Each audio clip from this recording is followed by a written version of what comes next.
25শে July derby দিয়ে এবারের মরশুম শুরু হওয়ার কথা। তবে এই সপ্তাহের প্রথম দিন থেকে কিন্তু ডার্বির আবহ পুরো প্রস্তুত হয়ে গেল। তার কারণ সপ্তাহের প্রথম দিন 1 ঘন্টার আড়াআড়ি নিজেদের হেড কোচের নাম ঘোষণা করলো মোহনবাগান এবং ইস্টবেঙ্গল দুই প্রধানই। আজকের ভিডিও মূলত সেই নিয়ে আলোচনা হবে, কারণ শুধু নাম ঘোষণা নয়, এর সঙ্গে আরো অনেকগুলো বিষয় জড়িয়ে রয়েছে।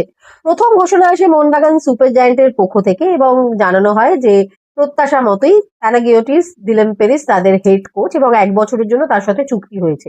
এই নামটা নতুন নয়, তার কারণ যবে থেকে মোহনবাগানের কোচ নিয়ে আলোচনা শুরু হয়েছে তবে থেকে যে কজন কোচের নাম বারবার শোনা গেছে তার মধ্যে দিলেম্পেরিস অন্যতম, এবং তিনি যে দৌড়ে অনেকটা এগিয়ে আছেন সেটা লাস্ট 2 সপ্তাহে মোটামুটি পরিষ্কার হয়ে গিয়েছিল এবং সব ঠিকঠাক থাকলে তার নামটাই ঘোষণা হওয়ার কথা। এবং এই কোচকে সই করানোর মাধ্যমে মোহনবাগান সুপার জায়ান্ট কিন্তু বেশ কিছু ব্যাপারে একটু নতুন পথে হাঁটলো, এটুকু বলা যায়। প্রথম কারণ হচ্ছে যে এই প্রথম কোনো গ্রিক কোচ সাইন করলো মোহনবাগানে। এর আগে পর্যন্ত আমরা দেখেছি মোহনবাগান সুপার জায়ান্টে মূলত স্প্যানিশ ঘরানার কোচিংই চলেছে এবং স্প্যানিশ কোচেরাই টিমকে কোচিং করিয়েছেন। এই প্রথম দিলেম্পেরিসের মাধ্যমে কিন্তু একজন গ্রিক কোচ মোহনবাগানের কোচ হলেন। এবং একই সঙ্গে মোহনবাগানের কোচ রিক্রুটের ক্ষেত্রে আমরা একটা জিনিস দেখে এসেছি যে তারা একটু হেভি ওয়েট কোচ প্রেফার করে, অর্থাৎ যাদের সাফল্য রয়েছে, যাদের ঝুলিতে ট্রফি রয়েছে। কিন্তু সেই দিক থেকে দেখতে গেলে দিলেম্পেরেসের ঝুলিতে কিন্তু কোনো ট্রফি নেই, যদিও পাঞ্জাবের কোচ হিসেবে তিনি যথেষ্ট নজর কেড়েছেন। তার টিম গত বছর আইএসএল এর প্রত্যেকটা টিমকে বেশ বেগ দিয়েছে, কিন্তু সেইটুকুই, ট্রফি তার নেই। তো সেখান থেকে দিলেম্পেরেসের আশাটা মোহনবাগানে একটু যেন অপ্রত্যাশিতই ছিল, যে যেহেতু এটা ট্রেন্ড নয়, মোহনবাগানে এটা দেখা যায় না। তো এই প্রথম দেখা গেল যে ট্রফি নয়, শুধু পারফরমেন্সের উপর বেস করে একজন কোচকে মোহনবাগান সাইন করালো এবং অবভিয়াসলি তাকে সুযোগও দেওয়া হলো যে তিনি যদি একটা ভালো টিম পান বা coat unquote star studded dressing room পান, তাহলে সেটা নিয়ে তিনি ট্রফি আনতে পারেন কিনা, এদিকে ডেফিনেটলি প্রত্যেকের নজর থাকবে এবং সেই সুযোগটা পেলেন দিলেম্পেরেস, এইটুকু বলা যেতে পারে। এবার যদি ইস্টবেঙ্গলের দিকে তাকাই তাহলে ইস্টবেঙ্গলও কিন্তু অলমোস্ট এই 1 ঘন্টা পর মতো সময়ে কিন্তু অ্যান্টোনিও লোপেস হাবাস তাদের কোচ হচ্ছে বলে জানানো হয় ইস্টবেঙ্গল ক্লাবের পক্ষ থেকে। তার সঙ্গেও প্রাথমিকভাবে 1 বছরেরই চুক্তি, মানে এই 2026-27 মৌসুমের জন্যই অ্যান্টোনিও লোপেস হাবাসকে কোচ হিসাবে দায়িত্ব দিল ইস্টবেঙ্গল। এবং এক্ষেত্রেও একটা ভাবার বিষয় যে ইস্টবেঙ্গলে আবার আমরা দেখেছি যবে থেকে আইএসএল এর মঞ্চে ইস্টবেঙ্গল এসেছে যে সেই অর্থে কোট আনকোট হেভি ওয়েট কোচেদের দিকে কিন্তু ইস্টবেঙ্গল খুব একটা যায়নি। সেই দিক থেকে দেখতে গেলে অ্যান্টোনিও লোপেস হাবাস কিন্তু যথেষ্ট হেভি নাম, বিশেষ করে আইএসএল এর মঞ্চে তার একাধিক ট্রফি রয়েছে এবং আইএসএল এর ইতিহাস যদি দেখি তো অন্যতম সেরা কোচ এবং সফল কোচ, একাধিক ট্রফি তার ঝুলিতে রয়েছে অ্যান্টোনিও লোপেস হাবাসে। এবং তিনি স্প্যানিশ কোচ, যদিও স্প্যানিশ কোচ এর আগেও ইস্টবেঙ্গলে ছিল, অস্কার ব্রুজোও ছিলেন, কার্লোস কোয়াদ্রাতো ছিলেন। বাট যদি আমরা হেভি ওয়েট যেটা বলছি, ধারে ভারে এগিয়ে থাকা দেখি, তাহলে কিন্তু অ্যান্টোনিও লোপেস হাবাস অত্যন্ত, কি বলবো, আকর্ষণীয় যা সিভি, এবং এরকম একজন কোচ, একজন হেভি ওয়েট কোচকে কিন্তু ইস্টবেঙ্গল এই প্রথমই আইএসএল এর মঞ্চে অন্তত পক্ষে নিয়ে এলো, এটা বলা যেতে পারে। এবং তিনি আসার সঙ্গে সঙ্গে অবভিয়াসলি এটাও একটা এক্সপেকটেশন তৈরি হলো যে ইস্টবেঙ্গল ড্রেসিং রুমও কিন্তু একটু হেভি ওয়েট হবে, কারণ আমরা অনেকদিন আগেই বলেছিলাম যে অ্যান্টোনিও লোপেস হাবাস কিন্তু নিজের একটা ধরন আছে, সেই ধরনে কোচিং করাতে পছন্দ করেন এবং সেই ধরনের সঙ্গে মানানসই ফুটবলারদের নিয়ে কাজ করতে পছন্দ করেন। তো ইস্টবেঙ্গলে যেহেতু একাধিক পরিবর্তন হবে, এটা এক্সপেক্টেড যে যেহেতু তার সঙ্গে অনেকদিন থেকেই কথা চলছে যে ফুটবলারকেই সাইন করানো হয়ে গিয়ে থাক, কারণ বেশ কিছু নাম পেয়েছি যেগুলো হয়তো সাইন হয়ে গেছে বলেই শুনেছি। যদি সত্যিই সেগুলো সই হয়ে গিয়ে থাকে তাহলে সেটা ডেফিনেটলি অ্যান্টোনিও লোপেস হাবাসের মতামত নিয়েই হয়েছে। কথাটা বলার কারণ এটাও যে অ্যান্টোনিও লোপেস হাবাস নিজের পছন্দসই টিম নিয়ে খেলতেই স্বচ্ছন্দ, আমরা অতীতে সবসময় দেখেছি এটা। উল্টো দিকে মোহনবাগানের বর্তমান কোচ অর্থাৎ প্যানাগিওটিস দিলেম্পেরেসের ক্ষেত্রে কিন্তু বিষয়টা প্রযোজ্য, এই প্রসঙ্গটা প্রযোজ্য নয়। কারণ আজকে তার নাম ঘোষণা করার সঙ্গে সঙ্গে একটা লম্বা ইন্টারভিউ তার পাঠানো হয়েছে, তার মধ্যে গুরুত্বপূর্ণ যে পয়েন্টগুলো ছিল তার মধ্যে এটা অন্যতম ছিল যে ড্রেসিং রুম নিয়ে আপনি কি বলবেন। তাতে তার স্পষ্ট বক্তব্য যে এই ড্রেসিং রুম নিয়ে ভালো কিছু করা যায়, এটা তিনি মনে করেন। এবং মোহনবাগানে কিন্তু ম্যাক্সিমাম ফুটবলার রিটেন হবে, যদি দেখি আমরা স্বদেশি বিদেশি সবটা মিলিয়েই।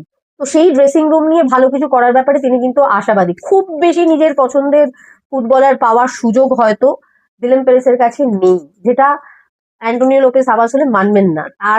তাকে তার পছন্দসই ফুটবলার দিতে হবে, এটাই দেখে এসেছি আমরা। তো এইটাও একটা বড় তফাৎ রয়েছে দুই টিমের মধ্যে। দিলীপ প্রেসের কথা প্রসঙ্গ যখন উঠলো, তার ইন্টারভিউ এর প্রসঙ্গ যখন উঠলো, তখন এটাও অবভিয়াসলি বলা দরকার যে বেশ কিছু কথা বেশ গুরুত্বপূর্ণ বলেছেন দিলীপ প্রেস, যেগুলো বেশ আকর্ষণীয়।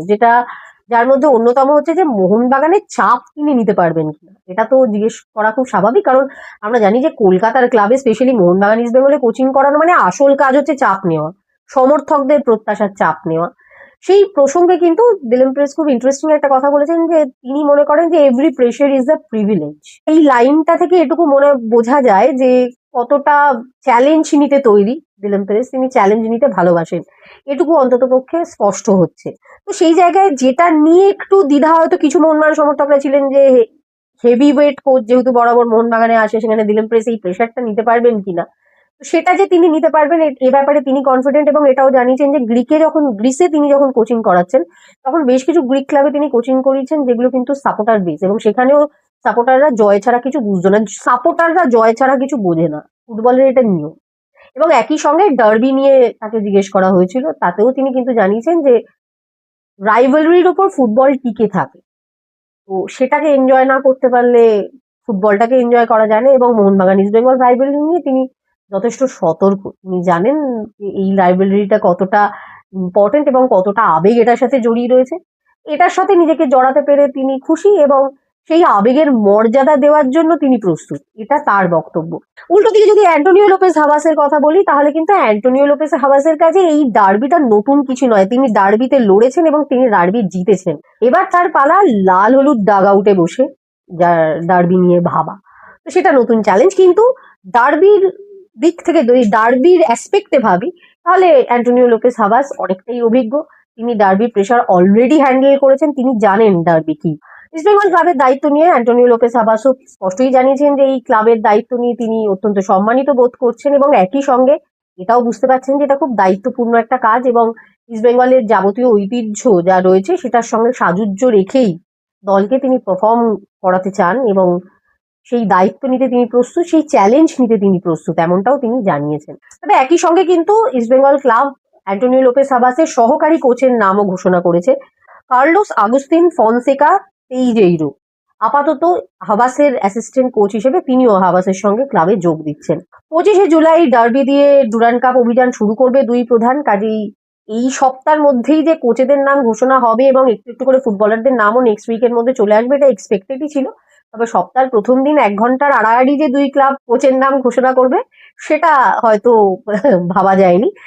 এই ঘটনা থেকে এটা তো স্পষ্ট যে এবার গোটা মরশুম জুড়েই জমবে খেলা, এটা বলা যেতে পারে, এবং এই দ্বৈরথের জন্য উভয় পক্ষই কিন্তু প্রস্তুতি শুরু করে দিয়েছে, এবং আজকে থেকে তার অফিসিয়াল অ্যানাউন্সমেন্ট হলো, এটুকু বলা যেতে পারে। কলকাতা ফুটবল আপাতত যুদ্ধংদেহী মুডে কিন্তু ঢুকে পড়েছে। আজকের ভিডিও এর থেকে বেশি কিছু বলার নেই, দুজন খুব এক্সপেক্টেড কোচের নাম অ্যানাউন্স হয়েছে, কিন্তু অ্যানাউন্সমেন্টের পাশাপাশি এই দুই কোচের সঙ্গে দুই ক্লাবের আবেগ মারাত্মকভাবে জড়িয়ে রয়েছে, নতুন চ্যালেঞ্জ জড়িয়ে রয়েছে। যদি এই ভিডিওটা ভালো লেগে থাকে তাহলে লাইক করুন, শেয়ার করুন, এবং অবভিয়াসলি আপনাদের মতামত জানান কমেন্ট বক্সের মাধ্যমে, আর সাবস্ক্রাইব করুন আমাদের চ্যানেল অল স্পোর্ট টিভিকে।